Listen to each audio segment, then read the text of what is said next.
Welcome on in to WIP Daily. Joe Giglio with you. Appreciate everyone listening, subscribing, following the podcast. Of course, our YouTube feed, 94 WIP. Check it out there on YouTube. All right, so the schedule has been out for a couple days now with the Eagles. It was actually out like 2 days ago because it leaked. And then, of course, a couple days, well, 3 days ago. But whatever, you know what I mean. Like in the last 48 hours, we've had the schedule and then concrete and real. We did some takeaways yesterday on the schedule, talked about it during the midday show on WIP. You know, the spot of the bye and not facing teams off of their own bye. You know, a Thursday night game, the Monday night games, few games at home until the month of November. So there's a lot of different elements that we've had a chance to digest here. So now it's time to do what everyone's favorite game is. And don't pretend you don't do this. We all do the exact same thing. We look at the schedule and we play the win-loss game in our head. And is it sometimes silly? Yeah, because obviously I'm looking at a spread for a game in November when we don't even know who's going to be healthy and who's not, and if these teams are going to perform or not. We don't know. But it is fun to do. And I do think it gives a glimpse of what you think about the team. Like last year, I picked them to go 11-6. I did not have them going 10-1 off the jump and then falling apart down the stretch. But I thought the schedule felt with the team and the roster and the changes that it was an 11-6 kind of year. Now, this year, we'll get to my record and my prediction and game by game. It might not go that way. I might be wrong this year. Who knows? But I think it gives you a sense of what you expect for the team and if the team is rising up or down. Now, before we get into it, and we'll go back and forth. Tucker will jump on. We'll go in like quadrants of the season. First four, next four, and then the final five. But one thing that stands out to me is, you know, just early on, the schedule is a chance to be optimistic. Like, I think they're going to win and win and win. Every time you do a schedule, people are always in the 12-13 range, even if the team isn't actually that great. It's the optimism of the schedule. The betting number is 10.5, juice to the under. So, you know, that's kind of where Vegas thinks they're going to be. They are favored in 13 out of 17 games, though, as we'll go through with the games here, I think there's a lot of toss-ups. I really do. I think there's about 2 or 3 gimmies on the schedule. I'd say the Panthers at home feels like a gimme. And they should obviously beat the Giants twice if they need to. But the rest of them don't feel like complete gimmies to me. Maybe Washington on a Thursday night at home with a rookie quarterback and Dan Quinn at coach. That feels like one they definitely should win. But again, it's a division game. I see one out-of-division gimme, and that is the Carolina Panthers. All right, let's start. I'll go my first four. Tucker will come on and give his first four. So for me, first game of the year, Green Bay Packers in Brazil. This is a loss. Eagles are a 1.5-point favorite in this game. I'm giving them an L to start the season in Green Bay. I think it's a challenging game for a lot of reasons. One, it should be here. I mean, we took a home game away to put the game in Brazil. So no home field advantage in terms of crowd. Travel's obviously even on both sides, kind of a weird travel thing to go to Brazil. But I buy the Packers and I buy the Jordan Love thing. It's a little bit to me like the Eagles 2021 ending. Like, did you buy what you were seeing with Jalen Hurts? Or you're like, I don't know. That's the way the conversation right now feels around Jordan Love and the Packers. I buy it. Now, their defense, I'm not sure on. They added some pieces offseason with McKinney and drafted Edgerrin Cooper. But I'm buying what the Packers are selling. I think that offense is electric. It's one of the youngest offenses to ever make the playoffs. And I think if this game was in November, maybe Vic Fangio has the Eagles defense more ready week one. I think it's a big challenge. 2 new coordinators against an offense that is coming back, really ready to roll. I give the Packers the win there. Eagles lose the opener. Game 2, Monday Night Football at home against the Falcons. This is a win for the Eagles. This one I actually like the spot for the Eagles. I think the Falcons will be way better in late October, early November than they will be in September. New coach, Cousins off the Achilles. You know, we'll see how he is, if he's ready and all that kind of stuff. And the Penix thing is in the backdrop there. But I think the Falcons will get better as the season goes along. This is a tough spot for them. Eagles bounce back off of the week 1 loss in Brazil. I'm going with a win for the Eagles in week 2 at home against Atlanta. Now, week 3, this might surprise you, but I actually think schedule-wise, this is one of the toughest spots of the season. Week 3, on the road, in New Orleans, in the Dome. I'm going loss for the Eagles here. I always disrespect the Saints. I always look at them like, they're not very good for the past few years. Yet they always find their way to like 8 or 9 wins. They're not a terrible football team. I think Dennis Allen is a very below-average coach. But again, it's not a bad team. Derek Carr is not a bad quarterback. He's just, like the 18th or 19th or 20th best quarterback. He's there. And I think in this particular spot, it's a tough one for the Eagles. Travel to Brazil, come back, have all that weird jet lag, get up for that game, win the game Monday night against the Falcons. Then they have a short week road game in a difficult, loud environment. And again, it'll be the third game with Kellen Moore and Jalen Hurts trying to get on the same page. A veteran defense down there in New Orleans, a rebuilt offensive line. I think it's a tricky game. First time the Eagles have played there since the Alshon drop game. I'm going to go with a loss in this game. It just feels like a weird spot and a Saints spot. Week 3 in New Orleans, I go Eagles loss. Week 4, I have them bouncing back, revenge spot down in Tampa Bay. They beat the Bucs. I'm not going to buy the Bucs are going to be that good again. They caught fire in December, beat the Eagles obviously soundly in the playoffs and competed in a playoff game against the Lions, but I don't see it. I don't see Baker playing as well without Dave Canales as coordinator.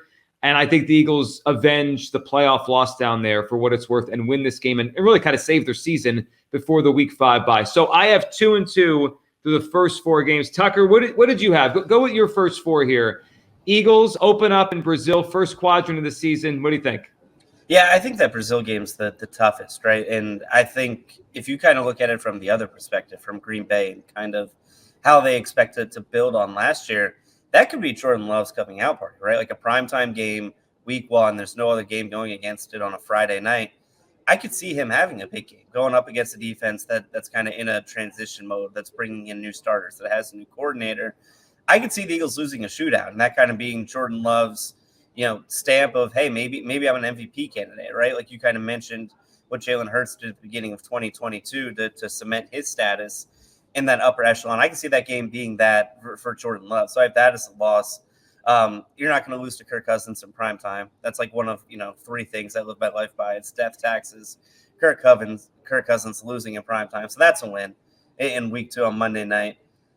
I just don't think you can lose to Derek Carr either. Like I don't think Dennis Allen is a very good head coach. I don't think the Saints are that good of a team. They're average. They're all right. Jalen Hurts has had some really, really big games against them. Struggled against them this year. But the last couple of years, or I guess it was last year, right? They lost to them on New Year's Day, but had big games against them previously in his career. And then the Tampa Bay game, I would be interested to see how they're feeling. Like, is that a revenge spot for them because they embarrassed them at the end of the season last year? I think it's a win. I think they're better than Tampa Bay, even though we saw how it ended last year. So I have them 3-1 heading into the bye week, but I can see that Tampa Bay game or the Saints game. Like, I wouldn't be shocked if they lost either one of those games. Those are 2 teams that are pretty mediocre or pretty average, but given all the travel they have to deal with early on in the schedule, we'll get through October where same thing. They only have 1 home game in October, like they had 1 home game in September. It's a tough spot to put a team in, especially a team that we watched just wear down at the end of last year. Yeah, it's the travel early is brutal. It really is. Sorry, so you're at 3-1. I'm at 2-2 through the first 4 games. Now let's go through the bye. The bye is week 5. It is a weird spot for a bye. The last 4 years since they went to the 17-game season in the NFL, no team has won the Super Bowl with a bye before week 8. It's been like week 8, week 10, week 11. I think there was a week 13 with Tampa Bay in 2020. So it's something to keep an eye on. It's a very early bye. Now, I think it'll actually help them early because it'll kind of make up for all the travel early and it'll kind of reset the Eagles roster and maybe their bodies for October and November. But if you're thinking Super Bowl, that's certainly a big challenge there. All right, week 6 at home against Cleveland. It will be billed as a challenging game. I'm going to tell you it's the lock of the season. This is the best spot on the Eagles' schedule for a victory for 2 reasons. 1, Eagles off a bye. Certainly helps. They're at home. That's 2. And 3, this will be Cleveland's 3rd straight road game. This is a brutal spot. As many brutal spots as the Eagles had last year where it's like, man, that team's got all that extra rest. We're coming off of this. This is Cleveland's 3rd straight road game. I know it's still early-ish in the season. Not as bad as if it was December. I don't care. 3rd straight road game. I don't think Watson's a very good quarterback. This is a lock win for the Eagles, especially I have them at 2-2. They're going to need this one. They win the game to go to 3-2. Next week at the Giants, week 7, the Saquon Barkley return to New York. He runs all over them. I think the Giants are last year's Broncos in that they're transitioning to a kind of a half tank. I can see Drew Lock starting because they don't want to pay Daniel Jones the money in case he gets hurt. And the Eagles will beat the Giants in this game to go to 4-2. So I will win over Cleveland at home, win over the Giants. Week 8 at Cincinnati. Going to be a big game. Hopefully Joe Burrow is healthy. Hopefully Jalen Hurts is healthy. We've never seen those 2 play against each other. It's a fun matchup. It's one that I think people believe could be a future Super Bowl one day, maybe this year. I'm going to go with a Bengals win. I question if the Eagles defense can stop Joe Burrow. And one of my biggest questions this year for the Eagles is their pass rush. It's weird. I have very little question about the Eagles' safeties, and I have little questions about their running back, but I have questions about their O-line and their pass rush. If you don't rush Joe Burrow and he's healthy, he could destroy you. I go Bengals in this game, and Eagles lost on the road.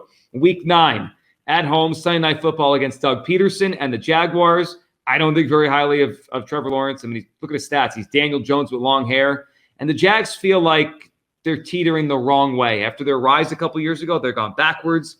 I could see them finishing 3rd or 4th in that division this year, even behind Tennessee. I think it's kind of a – I'm not going to call it a layup because Jags aren't terrible, but I do like the Eagles a lot in this game. So I'm going to go with a win. So I go win, loss, win in this quadrant to put them at 5-3. Tucker, what are you thinking? Post-bye, starting with Cleveland. Yeah, I don't think Cleveland's that great of a team. I'm not a huge fan of Deshaun Watson. They played best with P.J. Walker last year and Joe Flacco. And that defense doesn't really travel. As great as that defense was at home, they were terrible on the road a year ago. So I think that's a prime spot for the Eagles to win. Giants aren't very good. You mentioned they're in a weird transition here where they're paying a quarterback $40 million, but they don't want him to be on the field. So Drew Lock is here and just feels like a team in disarray and almost just already kneeling on the football heading into next season, which I'm excited for. Giants off-season Hard Knocks coming out in a couple months. So we'll see what they're up to. But that's when the Bengals, I think, is the one loss I have in this situation, especially if Joe Burrow's healthy. Seems like a tough one. Back-to-back road games going to Cincinnati, playing a team that last year, despite Joe Burrow, missing most of the season, actually, played pretty well. I think that's a win for Cincinnati. And I've never been a fan of Trevor Lawrence. I thought he stunk even in college. That should be a pretty easy win against Jacksonville, who you mentioned. I think they kind of peaked with that big comeback they had against Justin Herbert and the Chargers a few years ago. And for a guy who's, looking to get paid like a big-time quarterback, I don't know if that's going to happen for him this year. So I have them winning there as well. So that's 6-2. All right, so I'm at 5-3. You're at 6-2 halfway through the season. Now let's go to the difficult part. I mean, last year had a gauntlet. This isn't quite the same kind of gauntlet, but it's challenging. Week 10 at Dallas. It's been a house of horrors for the Eagles. Jalen Hurts has never won there. Dak Prescott beats the Eagles there all the time. I'm going to put a split against Dallas, and I'll take the loss in Dallas Week 10. Week 11, Washington. This is going to feel like a must-win game when it happens, just because the schedule coming up, the Dallas game a few days before. I don't like that it's Thursday night. Like, I like it on one hand because it's a rookie quarterback, Jaden Daniels, on a Thursday night, but it just feels like their bodies could be beat up from Dallas, and then you get this mobile quarterback coming to Philadelphia. I think Washington, and everyone thinks I'm crazy on this, is going to be decent. And I think they're going to compete this year, and I think Daniels is going to pop as a rookie. So I have a healthy amount of respect for what they might be. I'll give the Eagles a win, but I don't think this one's going to be easy. Eagles win Week 11. Week 12 on the road at the Rams, one of the more challenging ones to call all year. I do like that the Eagles get a little extra rest off the Thursday, but if Stafford's healthy, McVay and Stafford are a heck of a combination. I'll take the Rams to win after they lost to the Eagles last year in Los Angeles. So an Eagles loss there, and an Eagles loss as well in Week 13 at Baltimore. Maybe the most challenging game on the schedule, just based on spreads, based on spot, based on where. Eagles lose in Baltimore Week 13. So I have them at 6-6 through the first 12, which means they're going to have to rally at the end. Tucker, what are you thinking here? Week 10 through 13 is a very challenging spot.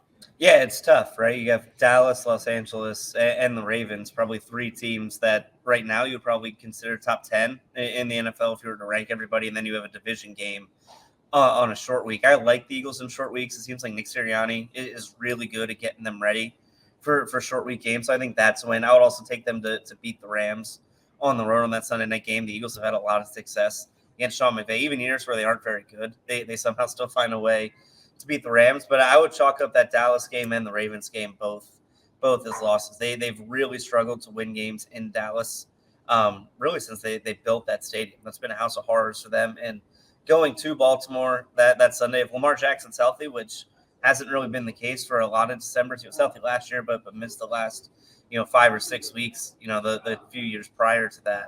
If he's healthy, I think that's a loss as well. So I put them at 2-2 in that stretch. So you're at what, 8-4 through 12?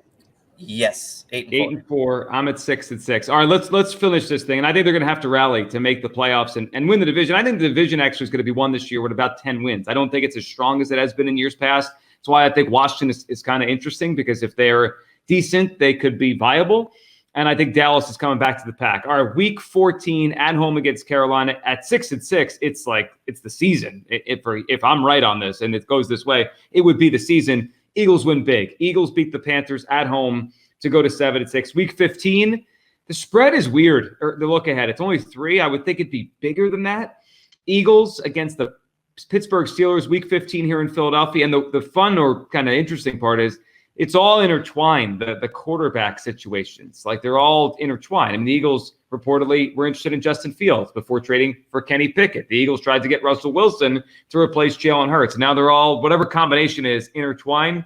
I always have a healthy fear of Mike Tomlin, and they win these weird games they're not supposed to win. I will give the Eagles a win because I think they need it. In my realm, in my reality, Eagles beat the Steelers in week 15. Week 16, I'm going with a loss in Washington. That's a lot of physical football in a short period of time. Rams, Ravens, Steelers. Now to go on the road, second time seeing Jaden Daniels. I think he'll be better in December than he is early. And I think this is a loss for the Eagles. They lose to Washington, who always competes against them, regardless of who's on the field and who's coaching. Eagles lose at Washington week 16. I have a win over the Cowboys week 17, which could be for the division title, could be to wrap it up, or at least put yourself in the position to clinch it with a week 18 win. Eagles split that season series and win week 17 here. And week 18, I have the Eagles at 9-7 going into this game. If they needed to win the division, they beat the Giants. If they don't, like the Rams last year, where they were already in with 9-7, maybe they just sit everybody. I'll put it as a win just because it's probably more likely they need the game than they don't. But that's one of those games where week 17 might decide this division and week 18 might not matter. I'll put it as a win against the Giants to finish at 10-7. Tucker, how do you finish this thing? Yeah, I think the Carolina game is obviously a win. I'll put the Steelers game as a win as well. Just we don't really know what that team is right now. I have the Commanders game as a loss too, just because you're going to lose a division game against a team that you really think you should win. And I feel like it's that. I feel like that's a tough game, maybe even a trap game, right? If you're coming off back-to-back wins and maybe looking ahead to that Dallas game after Christmas being, possibly for the division title. So I have that as a loss. And then, maybe playing for the division title, maybe just playing for your playoff lives, but beating the Cowboys in week 17 at home. And then it says TBD versus the New York Giants. That's kind of how I feel about making my prediction there, because if they're playing at full strength, they should be able to beat the Giants, even though they seem to play the Giants week 18 just about every year now. They did it last year. They did it 2 years ago. But if they have everything wrapped up, I'll give the Giants that win. But I'm not really sure depending on where they're at. But if we're assuming they're beating the Cowboys, and I think I have them at 13 wins, 12 or 13 wins at that point. I think I have them at 12-4 heading into that last game. So I'll just say they don't need it. They'll give the Giants they win. They finish at 12-5. All right, we did it. The win-loss game off the schedule. Appreciate everyone listening, subscribing, following WIP Daily. We'll talk soon. Have a great weekend.